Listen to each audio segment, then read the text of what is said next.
আসসালামু আলাইকুম সুপ্রিয় শিক্ষার্থী বন্ধুরা, তোমরা সবাই কেমন আছো? আশা রাখি সবাই ভালো আছো। তোমাদের ষষ্ঠ শ্রেণীর শিক্ষার্থীদের জন্য আজকে বিজ্ঞান অনুশীলন বই থেকে আমি একটা ভিডিও নিয়ে আসছি। সেই ভিডিওটি হচ্ছে তোমাদের এই ছকটি তোমাদেরকে আমি সমাধান করে দিচ্ছি আজকে। তো তোমরা অনেকেই এর রিকোয়েস্ট করেছো যে আমাদের প্রতিবেশী থেকে একটি ছকগুলো কমপ্লিট করে দেন, তা আমি এটা কমপ্লিট করে দিচ্ছি। প্রথম হচ্ছে ফোরিংটা আমরা লিখব ফ রসিকার 1900। তো প্রথমে ফোরিং লিখলাম। ফোরিং লেখার পরে ফোরিংয়ের মধ্যে কি কি আছে, ফোরিং জাতীয় যে বিষয়গুলো আছে, যেমন হচ্ছে কি উদাহরণস্বরূপ যেমন প্রজাপতি,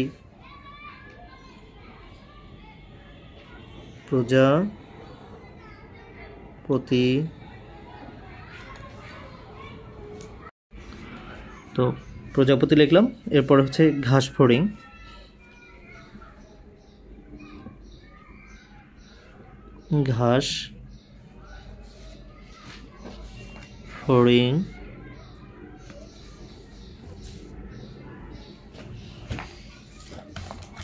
তারপরে আমরা লিখব প্রাণী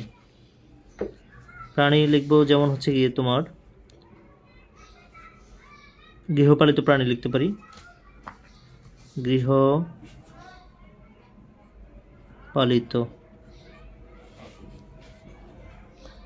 গৃহপালিত প্রাণীর মধ্যে আমরা লিখতে পারি,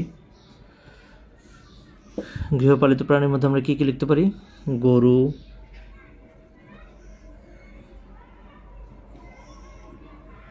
ছাগল,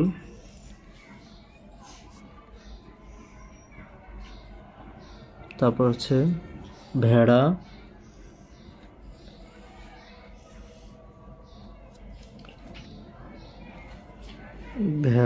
তারপর হচ্ছে মহিষ।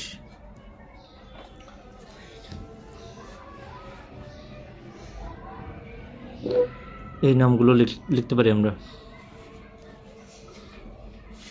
আশা রাখি এতটুকু বুঝতে পেরেছ।